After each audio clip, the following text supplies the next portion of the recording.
Out. Okay, everyone, welcome to everyone for today's ID Masterclass. I know a few of you may know Paul is actually away on vacation at the moment. So in his stead is Greg Meyer, who I think everyone would know. Greg's has very kindly agreed to run the session this week, and also he'll be running next week's session, which we'll let you know about in due course as well. So without any further ado, I'm going to pass you over to Greg to run today's masterclass. Thanks, Greg. Okay, thanks, Ian. Guys, if you see the faces on here, there's some serious ID power on the screen right now.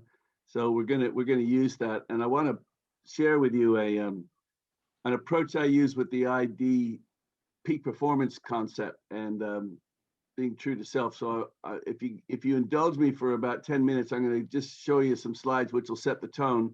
And then what we want to do is go into each one of our combos. I've got some sample combos on there. I mean, the whole ID when I say combos.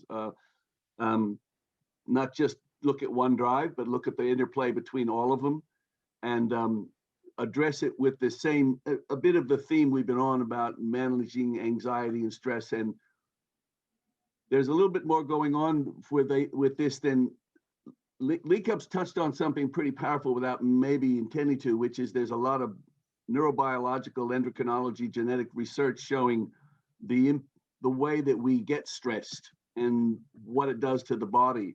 And it explains why when people come back in stride, they actually get physically better.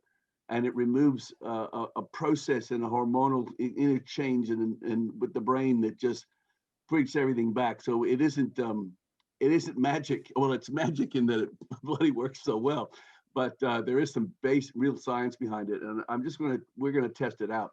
So without any further, while I'm just sharing screen, does anyone have? We will get to that. Where you are in the peak performance in a way, but not in a way you're used to, as you might expect. Hang on, let me just make your pictures more available. Okay. So there's your faces. Now, the traditional, sorry, I asked you if there's anyone has anything to say that I kicked straight in. Does anyone have a question or any comment, or did what I just say make sense, and shall we rock?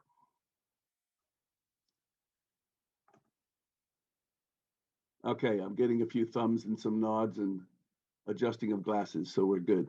Okay, that means we're ready. So the Lee Cup onion skin model has this thing, which is, I like the way that's set up, in that the first one on the left is what the world sees. It's just this sphere. And what I love about this is we don't really know anybody. We don't really know what's going on with anybody, if you want to talk thoroughly what's going on, because even they don't. Because most of what we do is coming from learned behavior and unconscious behaviors that are just wired in there, and we react to a word that some people won't react to, and so forth. So underneath all that are all these onion skins of where we come from. Now I've opened that out. The way I work, I just split that open to talk about the nature side, which is what we're born with, which comes with being a human, and then what we've learned from all the experience we've had to this point. And we like to say that ID drives your personality and onion skins shape it. And I want to just throw this onto it, that this internal needs, ID is one of them. There's a need to be loved, a need to love, a need to belong, to make a difference, to be safe, to be healthy, to be fed, to be free from danger. All those basic human needs are across this planet. And if you want to make someone sick, you can just take them away too, right? So the peak performance indicator can also work for the fact that you're away from your loved ones, or you're not able to feed yourself, or you can't get some medicine because it'll ruin the rent, and all those sorts of stressors of not being safe and belonging, they too will set the same reaction up in the brain. So when we give ourselves a score out of 10 for where we are in the PPI, peak performance indicator, one of my friends who was sitting on this call a couple of weeks ago was going, what are we actually measuring? Are we talking about my relationship, talking about my money situation, talking about work, talking about the waiting for the results back from the doctor, how the kids, had a car accident, like, and I went, yeah, like, what's getting the 10 or the 8 or the 9? And we have this sort of gestalt. We go, well, overall, I'm an 8, I'm a 10, I'm a 9. And I think that's more of a marker of how I'm dealing with whatever is going on. And here's the whatever. This is, to me, the ultimate conflict we go through all through life, right? And that's the difference between me being true to me looking after me.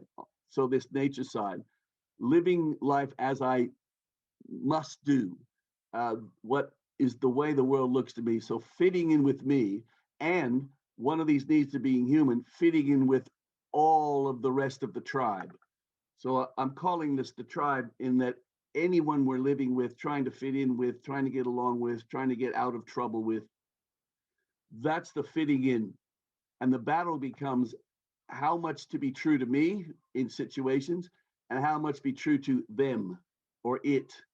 And we are constantly, I think, swinging back and forth between looking after me, looking after the tribe, not just fitting in, but looking after the tribe sometimes, taking care of others and sacrificing ourselves for others. And we do it willingly and sometimes not willingly if you've been enslaved somehow. But the fact is, there's you and then there's us and them. And I think a lot of the stress that we're talking about, anxiety and depression, we've been talking about, if you look back at it, what was the real drama there? Was it me being right with me, or was it me not fitting in? Now, before I go any further, does that make sense? Are you with me, or have I already lost you? So you good? Okay. Now, what I'm looking for is the sort of signals that, well, I'll go to the next slide, it makes it a little easier. So I'm saying that the community, your business, your bosses, your team, your tribe, your family, you, and even your situation you're in, they're all sort of wanting something. But what's going on, the you I'm talking about internally, there's, and this is some of the research I've been getting from looking at tapes and getting a book by Robert Sapolsky, the neurobiologist, endocrinologist, animal behaviors. He's pulled everything together.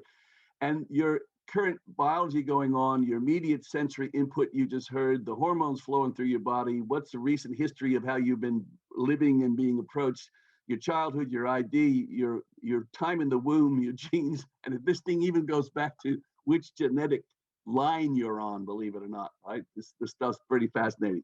So what's going on is this is all happening inside you, and it's just about all unconscious. These are the only really conscious ones saying, get here on time, do this for now. Where's my socks? You didn't finish cutting the grass.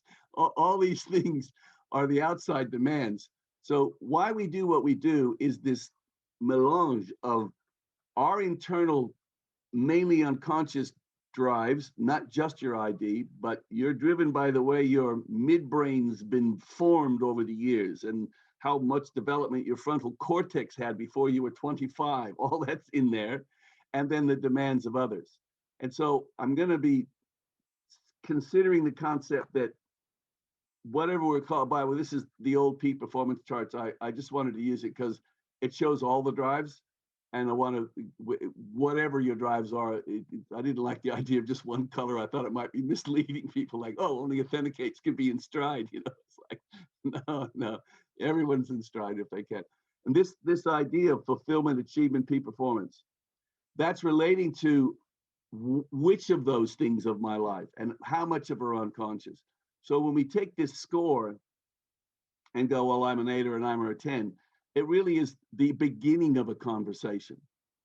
Like, even if it's a 10, how'd you get that? What's a 10? What did you do to make that 10? And what was accident? What was unconscious? And to give someone, I don't know, I just feel great. They go, well, thanks, but not much help to me. I can't duplicate. You just feel great, right? So I'm looking for putting some science behind this. So we have a constant battle, I'm saying, between fitting in and being true. And most of the way we our needs are being expressed from inside ourselves, this one, or are just unconscious. They're automatically developing. These ones are more conscious in that they're making demands on us or making requests of us or showing the fact that we really need to help them one way or the other. And even our interpretation of this is filtered by all that. So when when someone says, what score are you on your ID, on your peak performance, we don't know what reference anyone's giving the number to. And Grant and I have had a chat with it, and Richard and I've had a chat with actually a few of you. We're going, well, relationship's good. That's a 10. This thing that works about a 4, and what are we ranking? Are we ranking the world around us? Are we ranking our reactions? So today we're going for, where am I relative to fitting in with me and fitting with others? I want just to have the two, okay? Just don't go into all these other possible things. It's going to be true whether it's at home or work, on the road, or in a squash game, or at a football game, whatever. Where are you with you? So get yourself a sense of where are you with you, fitting in with you, and where are you with fitting in with the tribe, and give those two numbers, like how true to you are out of 10, and how fitting in with your, I can keep using the word tribe, is that still making sense, with where you are? And just tell me your reaction to that. If I were going to rank that, where am I with me? Where am I with fitting in, belonging, feeling like I'm part of, and all that stuff? There, go.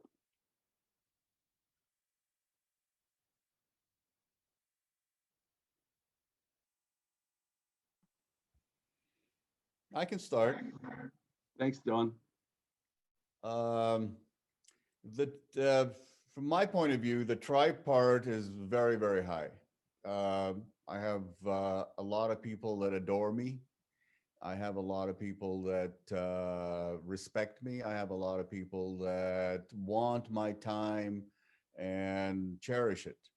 So, and that always makes me feel needed, and I feel good that I'm being of service. And that's one of my major goals personally, is to be of service. Is part of what I live for, really.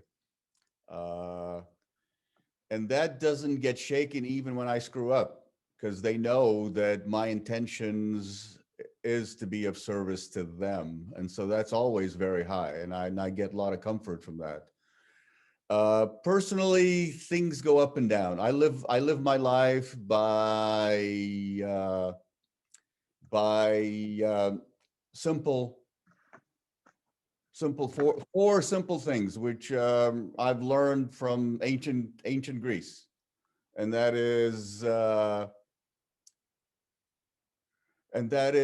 courage, that is justice, and that is wisdom and moderation. So I go through life battling with those, basically. Am I being courageous? Is the information that I have, am I using it in a way which are bringing me wisdom as opposed to just knowledge? And am I taking everything in moderation? And that's always seems to be more of a conflict in my own personal number than it is the tribe number, if you want to put it that way. Yeah, yeah, that was brilliant. I hope the rest of you, I forgot to tell everyone, when any one of us is speaking, please listen to which drive is speaking, right? As John was going through that, you could hear certain drives sounding louder than others. And if this is a master class, so let's ramp that up, perception that we have of where the drives are playing out and how they're coming through as someone's describing something as important as what John's talking about, and as poignantly as he's saying it, and with such judicious use of language. So anyone else reacted to John? Like, let's freeze for a little ID tainting first. Which drives did you hear speaking when John just gave that great summary?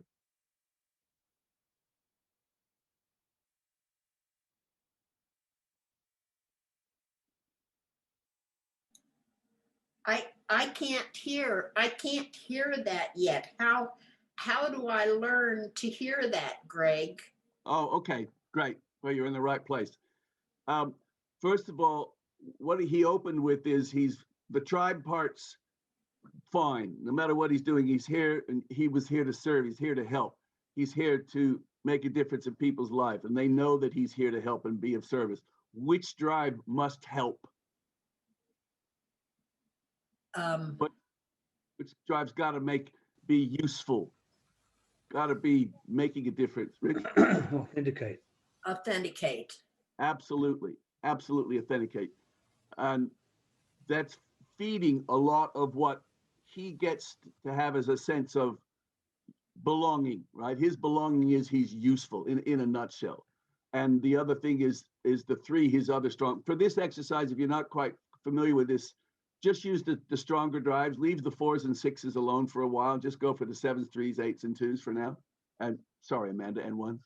And what then comes up, not very often, was in the tribe part, it was only the 7. When he started talking about himself, he was worried that he may not be courageous enough or justice enough or wise enough. So now it's looking at what he might not be achieving and where the risk could be and where the danger. Which drive is concerned about that? You can just leave your moots off. Call out, guys. The complete? Avoid, improvise. Oh. Now, when you describe yours, Judy, you're going to be describing how things fit and how things roll together and how they, because look at that bloody 7 in the complete drive, kids. She's like, that's just about everything for her. And so whether you can see where it's going to go from here and how it fits with the past and how things line up and how everyone's in harmony. So your language will reveal which part of your drives are filled and which are missing. So John's got a sense of, I don't know if I'm achieving being the me I want to be, presenting the stability I want to, the courage and the wisdom and all that. Because John, do you then associate that with if you're not doing that, therefore you can't serve as well? Does that ever pop out? Exactly. Yeah. All right. So what we're getting here is an insight. We could now look at that score and listen. John's summary is just so brilliant. It gives us such an insight as to what would therefore stress him. So without knowing much more, we would know that he would get anxious or feel out of sorts, or his number in the peak performance indicator might go down either on both sides if he doesn't have a sense of being of service, being useful, and whether or not he's making a difference to people. Even when you get the adulation back from the people you're helping, the authenticate drive still kind of going, yeah, is that really how they feel, kind of a thing? Like, is that the genuine answer? Are they being nice? And the down yellow one would go, is there anything we might be missing? Is it possible that I'm not getting the full story? So there's that constant tension, true with me, fitting in with others. Now, am I the only one that's thinking this is exciting, or should we keep going? Is this going okay? Great. No. Now, give us another. Richard, you're unmuted. Were you going to say something? No, pretty much what you've just said. I think it's being useful and having the bases covered. Yep. Okay. Now, I'm not going to solve that yet. I'm just going to say that if I were going to be coaching John, or if someone else was going to be helping John, if he was having a time off from being in a peak performance, I would just look in those two buckets, where he fits in with the tribe, what he's doing to look after himself. And when it comes to the crunch, if you're low on the tribe one and you're low on the personal fitting in one, what do you fix first? Personal. You get yourself right first. You put your own oxygen mask on first. It's actually more selfish to help them when you're not in a good state. So that's when you got to be careful, because sometimes you guys with the down yellow, and if you have that with the up pink, you will sacrifice you for looking after others. You will stay that later time. You'll do that extra work. You'll sew the sequins on. You'll go and get that report, because the team needs it, the tribe needs it. I think and that's why I like to do this with this masterclass. I think that certain drives will default to when it's stressful, when they're stressed, default to get back in touch with me. And some will go, I better be out there looking after everybody more. I better give more. And all the completes I know, and the ones I live with, and ones in my work and family life, home life, they'll burn themselves up before they'll burn other people up. But the down completes and the up, say, greens, we'll get the, and verified, we'll get the thing done first. You know, like we'll look after what we're here to do first. We'll get it right, or we'll be useful, or that. And I don't think it's a cut and dry, but I'm just note where, when you're in a stress situation, do you go in, fix you, or do you tend to go out and look after others? So someone who's like Amanda and Judy sing with the complete, do you find that you will burn you first before, you know, I'm being melodramatic, but you know, you'll consume you up before you'll consume others? Is that true for other completers and that? Yes. Yep. Okay. Yep. And answers a lot of questions for me also, Greg, about why I took the actions that I took. And Okay. and now, you know, on the back end of that, where I don't take those actions anymore because I don't have to, you know, it's not in my life. You And don't make you as well. do what? You don't make yourself do it as well. Well, because, you know, my former husband, Joe's not in my life anymore. So I don't have that opportunity to take care of him. Right. So this, Now, somebody was asking me today about stress, and the person said, you've learned to manage stress. And I said, no, in my perception, stress doesn't manage me. I don't manage stress. Stress manages me. That's what was going on. You know, oh, Yeah. Joe needs me. Oh. yeah, exactly. So this is great. Then what we're going for here is, where do I give over the reins? When do I give over control of staying in stride? And some of us give us over to a task. Some of us give it over to looking after others. And sometimes the stress is you're not getting what you think you should be getting with this project or this situation or this person or whatever. And the stress is, that's not what I wanted. The other half of that is, you're getting something you didn't want. Like you're getting something you didn't want, or you're not getting what you do want. And so you're pining for, craving for, desiring something, it's not happening, or you're resisting and fighting and trying to get away from. And I think that's related to that. Like, I'm trying to keep away from that, or I'm trying to get to that. And I love these. I just like to go like binary on these, simply because it's 2 choices rather than 16, right? And what we're going to do is, I use John sort of like an opening, and I want to just, I'm going to skip down to the charts. Where's my charts? They're below here. Wait. There we go. So I made up these names for these people, and different IDs. What I'd like you to play with, just take this concept, because next week we're going to go into how the actual brain works in a little bit more, and look at how ID actually can make our brain change by being more true to ourselves and fitting in more. It's, by the way, the answer to that dilemma between being true to me and fitting in is, the goal is both. Okay, so I want to be true to me with you, right? I want you to be true to you with me. And why I want you to be true to you with me, and this is, any leader gets this, and they got it before they knew ID, and the lucky ones get to use ID to make it happen. They know that if you're not looking after you, you're not going to bring the best game for me. So I'm not going to get a team giving me my best if I'm not looking after or helping them look after themselves. So that we're going for the goal here is, I'm good, you're good. So just so you know. But for master chapter, and by the way, if you want to use your own examples, I just uses this as a start, but John's already set the bar open. He's opened the bar, so the drinks are flowing.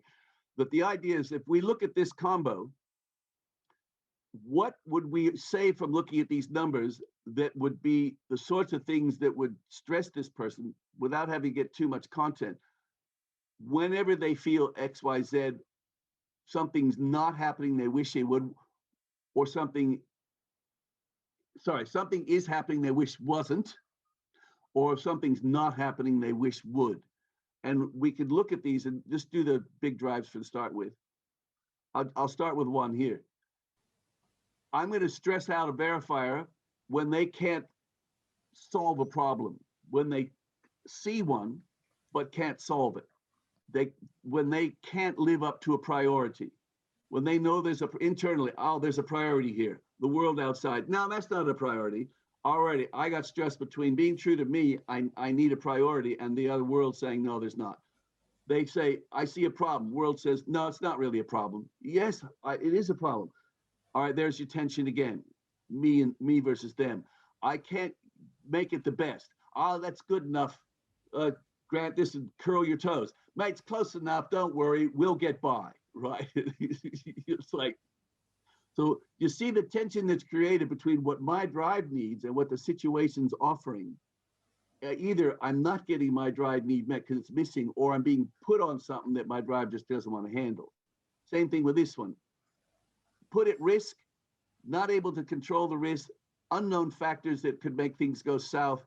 We don't have a chance to think about it ahead of time. We just have to start. This drives off. Because, whoa, wait, what about this? But you're going too fast, but we haven't checked that. So instantly, the internal need to have some order and some structure and some safety valves and some preparation to make sure that we've got some of the possible risk covered, already they're triggering off that stress reaction in the brain. So, right? I mean, you making sense? That stress reaction, by the way, Rich, go. Was that No, you? I think that's right. And putting someone on the spot for an instant answer with that ID would be a real stressor. Like I'm doing right now? Yeah, exactly. Just a hint. And they're very subtle, these up, pink, down yellows as well.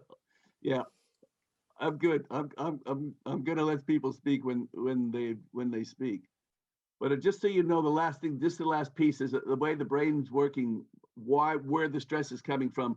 We were actually wired early days to deal with stresses that came out. They were physical stresses, like a wildebeest stampede, or of a snake in the bushes or something like that. And our reactions were mainly from the brain stem right down there at the base of the skull, which was to fight, flight, or fright. And it's what stimulates us to act, right?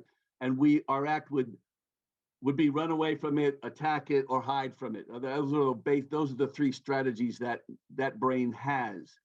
In our modern world, our stresses are coming from, I've got this report to do, it can't get the details I need on it. They wanted me to deliver it. I'm going to look like a fool in front of the board, and the body feels like it's wildebeest coming down on it. So our internal reaction to our mental stress is the same physical reaction as it would be to what we were wired for. And so what tends to happen is we get the heart palpitating, we get the sugar dump into our brain stream, we shut down all the blood flow to reproduction, growth, and immune systems are ramped, and our security's picked up, and we're sweating and we're breathing differently and all that, because we're about to go on stage, right? There's no wildebeest, there's no lions, no one's shooting us, but the body's feeling the same stress. It reacts in the same way. And so that's why we say to people, the feeling of stress is real. What's really stressing you probably isn't, because it's been created in here, right? So let's practice this with an idea between someone with a situation, like John just said, my conflict would be between knowing I'm living the integrity of the life I want to have with what I'm delivering with others. If anyone else has got a current situation where their internal needs to do this particular thing a particular way, or their drives, and the world they're in is not allowing that, or they're in a situation where they can't be the thing that their drive is asking them to be. I mean, with COVID, there's a lot of opportunities for people to feel this way. So if anyone's ready to rock off, just say, for example, I'll let you go.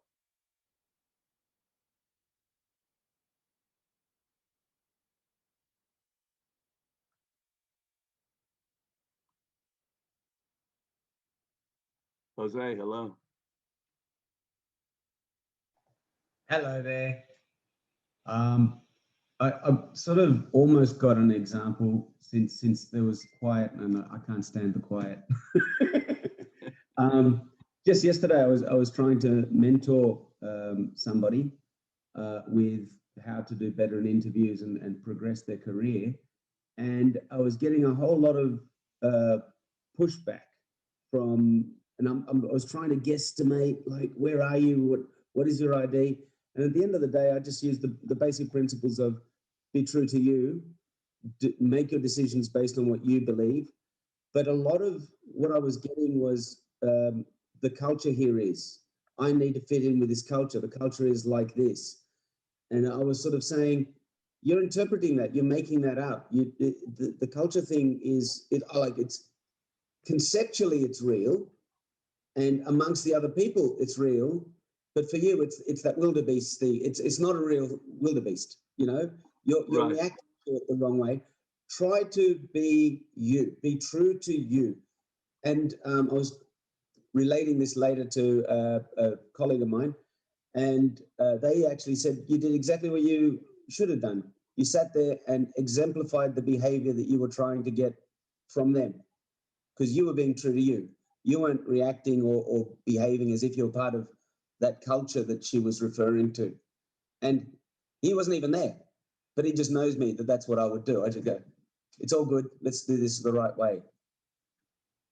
So good. And so you kept you true. And that means you're going to be in a better state to hear her and feed and question, what are the wildebeest from her point of view? Yeah, So, you know, exactly. first thing when someone brings us a conflict between me and the world is say, oh, don't worry about that. Yeah. No. Like, what have you got to be stressed about? You know?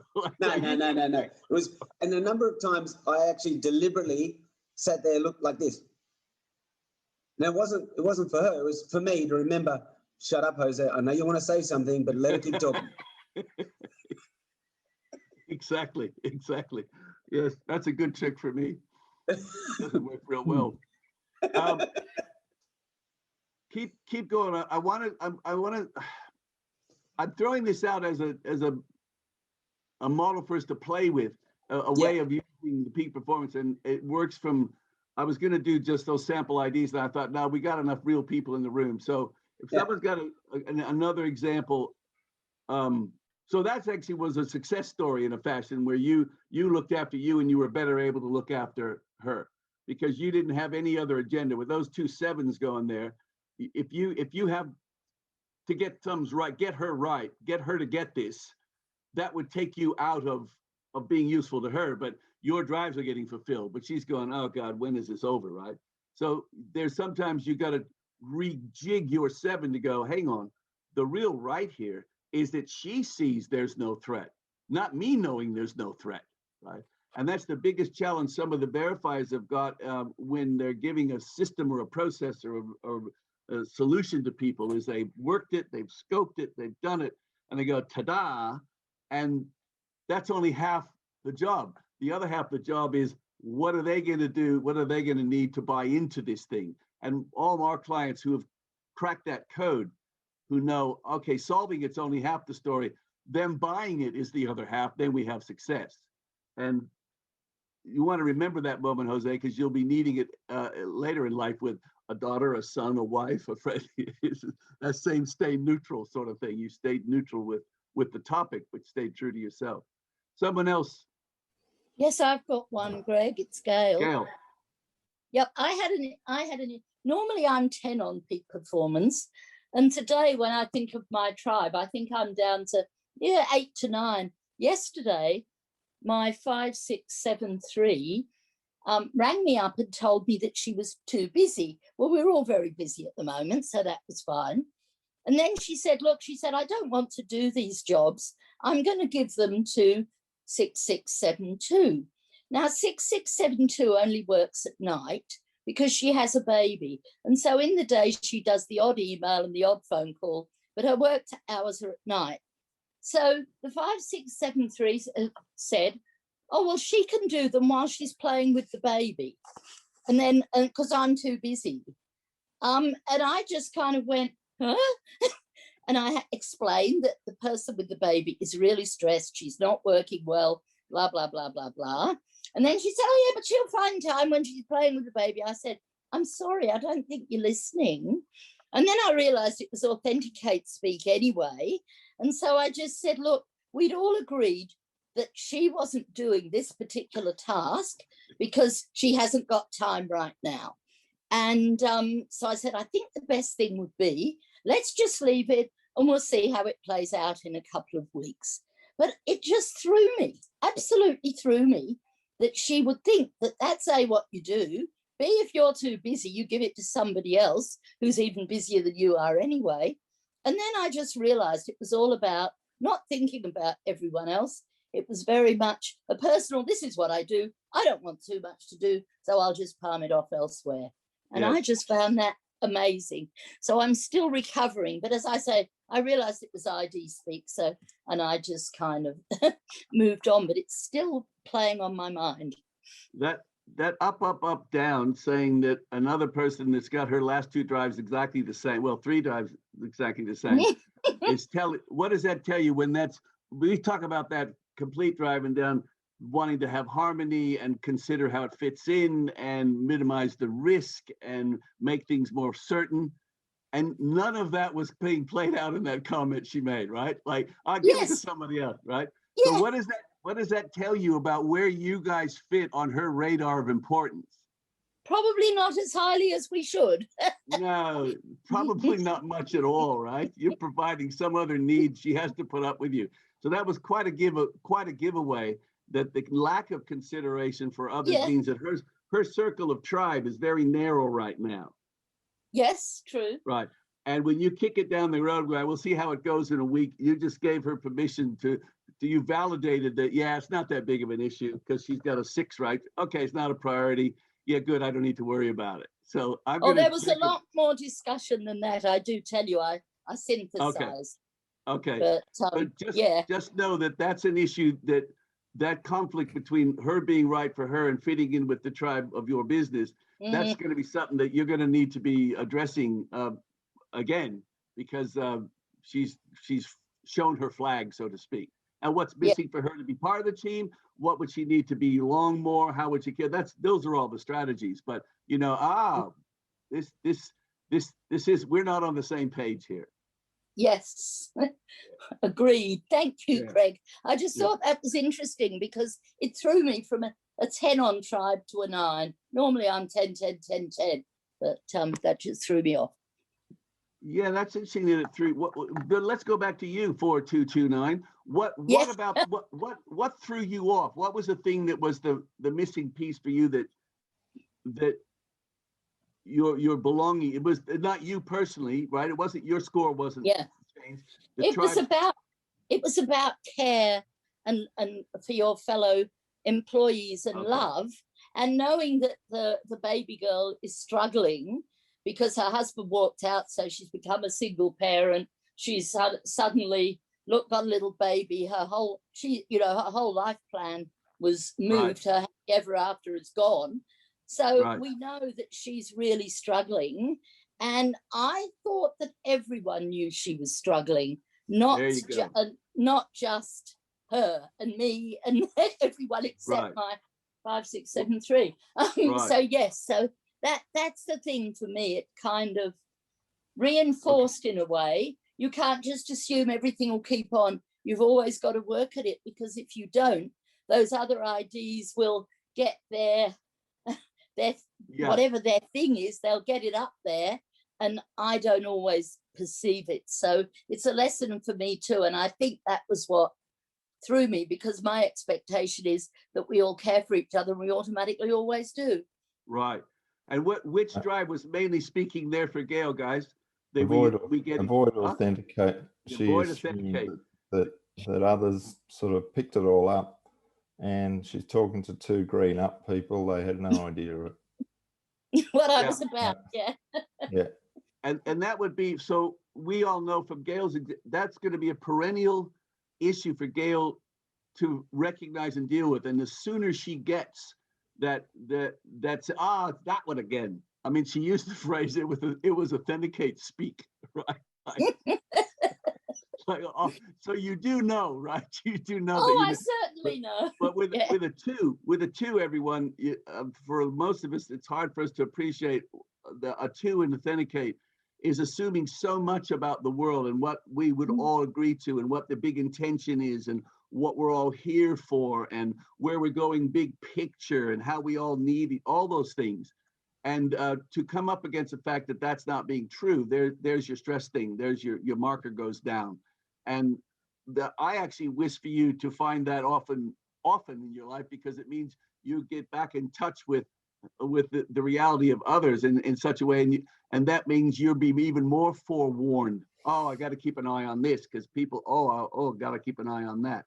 And you can even think back to, 10 years ago with you and your husband, all that, how much more aware of things you normally would just take for granted. You have a little bell that goes off now that goes, oh, better check that.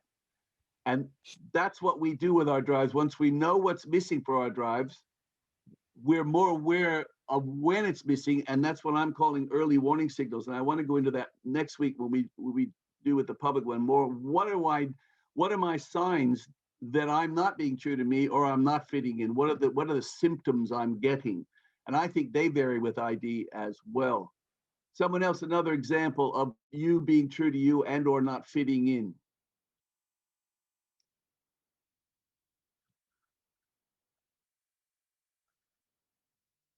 Oh, you're also polite.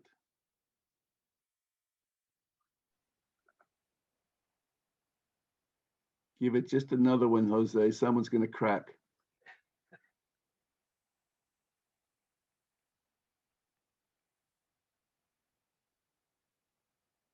Don't make me choose you. Greg, Yes. you said something, and I want, in your discussion with Gail, and it triggered a thought. And I don't remember exactly what it was that you said, but it triggered the thought about when I'm with a particular person. And of course, I have a need to be heard. And she will say, well, I've got to go now. I've got a lot to do. And she says that all the time, except when she wants some help from me. And it catches me off guard. And I guess then I can't be fully who I am, because she's saying, we're done here. Bye. And I don't know where that's coming from. And I don't have her ID, but I just wondered if you could comment on it. Well, let's go back to what's missing for you then when she gives you the dismissal notice. So yes, we're done. Yeah. From your complete drive in terms of knowing what's going to roll and how it's going to work and what it is, what's that doing to that drive? Well, I don't know for sure, because I'm just learning about this now, what it's doing to the drive, but I'm not being cared about. I can't get complete. I'm not Yes. being heard. Yeah, I think the drive needs to know it's the plan's changed. You had in your mind an expectation of maybe an even sharing, or it was going to be your turn soon, or you would be able to get a chance to talk or whatever in sitting down with someone. And all of a sudden she goes, this interview is over. And it's the interruption, the interruption to what you were expecting that rattles you. You're loading onto that. That's an emotional thing. You're loading on that that you don't get heard, you don't get a turn, well, that she's dismissing you. That's actually, the drive's already gone. Like, what the hell? What just happened there? And then you back engineer it and call it like she must not care about me. And so it's a good thing you're not too far down in the down authenticate, because you'd read all kinds of motive into her doing this as well. Uh-huh. So what's happened is that she's got a deal, she's got a plan. You were on a different page of what it was. And if you want to continue having fun with this person, you got to set some boundaries to go, listen, I want to mention something to you when you finish. I've got some things I want to pass by you. Like, set that up so that she's in on your plan, because your plan's unconscious. No one knows it. Any other up, downs, up completes and down, improvise where this rings for you as well? Where you get disappointed by people, but they didn't know that they were disappointing you? Uh-huh. Yeah, all the time. I think that's what it is, Judy. She interrupted you. You had a plan. You knew what you were going to say, and she interrupted you and moved on to something else. And, when I'm going to talk about something, if I have a conversation, I want to, talk all the way to the end. And I expect that person to listen to me and pay attention and not be doing something on their phone or whatever. Otherwise, I'm like, are you here with me? Don't interrupt me. So I think that's what it is. Uh-huh. And it really stings, doesn't it, Amanda? It's like, wait a minute. I thought we had a deal here, so to speak, And now add this to that, boys and girls, and maybe Laura, you can kick in because you've got this in spades as well. Is not only that, but when you do feel like the plan's been changed, you've been dismissed or whatever, the one in your 8 or your 7 in your case is not likely to say, hang on a minute, because you're not going to likely rock the boat, call the moment, raise any issue there with them. You'll sort of go into the cave part and go, right, okay, they don't want, okay. And then you'll spend the next hour or day burning over about what happened there and what did it mean and so forth. And it could be nothing, right? It's just that they had to go pick the kid up. We don't know. But somehow that conversation has to be had. And when you want to do look after me, fit tribe, sometimes you have to have those awkward conversations to get the ground rules clear. And this will show up a lot in relationships. And the more you, let's say your partner, the more you don't call those moments, the more the other person gets unspoken permission to keep doing it. They're not even trying to be a poop, right? They just, no one ever said there was anything wrong with it, right? And getting more aware of what really threw me there, what really went wrong there. I'm asking you guys, go to your drives for which drive is missing. What is the drive missing? Laura, did you want to add to that? Yeah, Greg. When I was listening to the situation, it seemed the thing that triggered me was, this isn't just justice.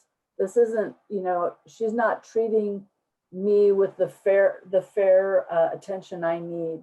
And so my, I guess it would be, because I'm fairly new to this, the verify. It's like, hey, hold on a minute. And I need a space here for you to hear me. And you consistently are disregarding my needs, and that's not okay. And I think having to say that is it's hard, but otherwise, like you said, it's going to keep happening unless you say something and get through to them. And that's where I got triggered. The other mean thing about that is that the more you don't say it, the more it happens, the harder it gets to say it later, because you've established the pattern. Right. Jose. Greg, so we say we don't know their ID. The one thing we do know is they've got one. And the things that we're sort of picking up on these classes, I think even using the example Gail had before of her avoid authenticate, looking at knowing that they will use authenticate colleagues, she knew what to try out. So you can even test some of these things out, because the green up guys, we like to be told. In fact, we need to be told. And while it might sting for us, we just brush it off and keep going. So Judy, maybe even to just try something like that with that. Hang on a minute, I haven't had my say. It may or may not work, but just some of these testing things, and take them for a run, test drive. Jose. strategy that I used, because it was a similar sort of scenario. It wasn't like I've run out of time, I'm leaving. It was, I've got more to say, I'm dumping on you. Even though I'd gone there to give her advice, she was like, dump, dump, dump, dump.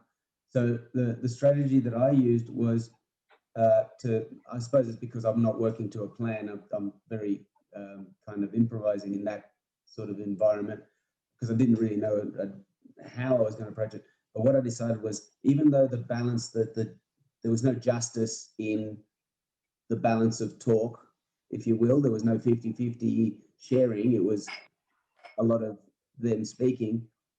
I turned it into a positive for my drives, in that I took control in here and said, but I want you to talk because I need to listen, and I need to, for me to mentor you better, I need to get a better idea of your ID, and I'm not going to get that by talking to you. I'm going to get a better idea of your ID if I listen and try and balance out the, where is that coming from? What are the drives that you're missing? How is this culture that you're telling me about? Is that working for you? Is that the tribe, you fitting in with the tribe, or is that you looking after you? Where are you in this space? And the fact that I was aware of these things and was able to think about them allowed me then to use that strategy of taking control of the conversation back from someone who was sort of saying, yeah, I've got lots to say. That's okay. I'm taking control back by actually not talking and choosing to learn from you, rather than feeling like I'm being ripped off because it's not a 50-50 sharing of the time and the voice. And remember, that's a very, sorry? That's a strategy that Yes. I apply. Yeah, and I applaud it. You got to recognize, the rest of us who don't have the verified drive, there is a score being kept with the verified drive about fairness and evenness and whose turn it is, and even to the point where I found, if I just I have a friend who loves the chicken ribs, and he makes these from South Africa, and he makes these things out of it, and I'll buy a kilo and give it to him, and he'll go, well, we'll have to this, we'll have to that. It's hard for him to just take that gift and go, thanks. He wants to pay me back for that, you know, and which is maybe a social thing as well. But just know that when the drive's needs will fire off, and you can't help it. They're going to go. So Laura's got the 7, 6, the 8, the 1, except for the 6. They're all strong drives, and she could be feeling out of sorts for herself, and the rest of the world wouldn't even know, because of a standard she made, or a code she had, or a process she had formed in her own mind, or risks that she's concerned of. And so sometimes we think we're fitting in with the tribe, someone else being another person, but we don't know what's really going on inside them. We don't know if they're being polite to us. And I want you to just, for this week, your homework is find out whether you're talking to someone who's really has something else to say, but hasn't done it because the time's run out, or they don't want to be rude, or they don't want to call you. Where are you really thinking you're part of the tribe, where in fact they're going away from that meeting going, geez, they don't even listen to me, right? So be aware through the week, where am I looking after me? Where am I looking after others? And how do I really know I'm looking after them? And how do I really know I'm looking after me? Be aware of those little early warning signals. It starts in self-talk.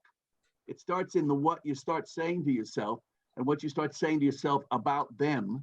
And I'm going to say that the first complaint, or the first thing that sounds like a problem, it's the strongest drive trying to get your attention. Right? So I would know, if working with, say, with Amanda and Laura, I better offer the risk aspect, danger, possible uncertainty, get that clear first, so that their attention's not wondering about that. And I've got that part of them tucked in, because if the safety's not there, they don't even bring in the other things yet, you know, because it's like, whoa, we're all going to die. You know, why would you want to? Exactly. All right, this is fun. I'm seeing some faces that gives me the impression you might have something to say, but I don't want to call you out. So someone else who's been waiting for the time, I'm going to count to 10, and you're going to speak.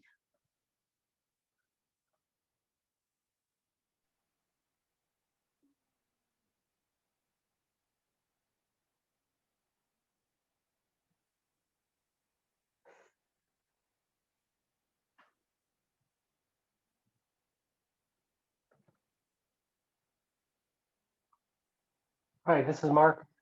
I find if I'm in a discussion with somebody and they seem dismissive like that, it just puts my hair up, I guess is the easiest way to say. But they don't really want my answer, or they don't really, I'm just filling a spot for them for that time. I find that I find it very annoying. They've already got their plan figured out and they just want me there to make me agree with them. Right. And that might be exactly what you do in those moments. Mark says, hi, did you want my opinion on this? Did you want me to just give you a rubber stamp and you're going to do it anyway? I don't know if you want. Yeah. If you could find a range of way of calling that, sorry, are you just reporting this to me so that I know what you're up to, or did you want to talk about it? I'm not sure if you want my input. And if you don't, say again? Yeah, I agree with you. But would you be comfortable saying that though live in front of someone who's just said, "Oh, that's great, Mark. Thanks, man. I'm going to go now." You know, like, it's the doing of that your drive would not be real comfortable with that at first until you start doing it. Well, no, I've learned over time I have to stand up for myself, and I'll stop and I'll say, "Excuse me," something like that. It's like let's revisit this. What do you actually want done? Yeah. Do you want this done, or do you just want me to buy in on the way you're doing? I'll give you, there's a few little cheaters you can use on that. You can go, first of all, you validate what they just said, whatever it was. You go, oh, that's interesting. Okay. Right. Good. Look, you just made me think of one thing though. So you just put your foot back in the door. They're going to slam it, but you put your foot in the door. You go, oh, that's a good thing. Look, it just occurred to me. Have you considered does this important? Look, I might be off base, but would this be a factor? I just had a thought. Would you? So you can use little softeners to get back in the conversation. You're not telling them, you're not ordering them, you're not bossing them. You're just throwing something out. And if then they pick up on it, good. You're good to go. Because let's be fair to the rest of the teams, guys. They don't know you have something to say. They think everything's fine. And it could be even your own drive doing this back to you. I've seen verifiers all go up against verifiers and not give them a chance to work on the problem. It's a done deed. And they wonder why that person avoids them in the break room, So we don't know where they're at until we check in. And I love Richard's comment, even when it's been going on for a while, and this sounds corny, but it's never too late to go back and address it. Because if you don't, it'll just keep going. And again, your homework is to look at times when you're not being true to you, and how do you look after that, and how do you fit in? How are you fitting in, and how do you really know? And the secret ingredient, this is the one-stop shop solution for most of this, check in with them. Find out where they're at. Find out what's going on with them to see whether you're on board or whether you've missed something or something like that. And I'll report back next week, and we'll see how you're going with that. Knowing your early warning signals is crucial to pick it up sooner so it doesn't get to be a bigger issue than need to.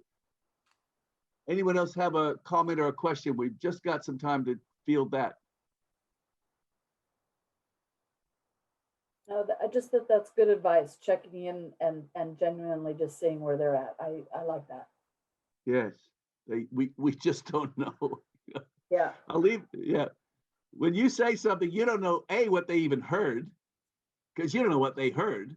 You don't know what meaning it makes to them, because you don't know what's going on in their brain. You don't know what feelings you just triggered in their amygdala and hypothalamus that just reminded them of. And you don't know what they're going to do with it. There's the big four. What did they hear? What meaning did it make?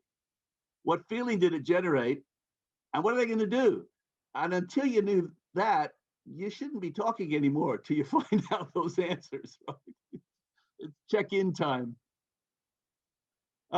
Look, thanks for letting me experiment with this with you guys, because I've been playing with this for a while and I needed a real live group to see, does it make any sense, or am I just sitting in an imaginary world sucking my thumb, right? So give us your feedback. And next week we want to play with this and go a little bit more deeper into what do I do when I don't know what to do. And I'll be giving some examples from people I know, and I'm going to be calling some of you to say, can you bring something, right? So I want you to come prepared with an issue that will be a difference between you and a tribe, but also what do I do in those situations? And let's just pile on the strategies next week. And All right, thank you. that's it. Thanks, Ian. Thanks, Greg. Thanks, everyone. Thanks, Greg. Thank you. welcome. Thanks, guys.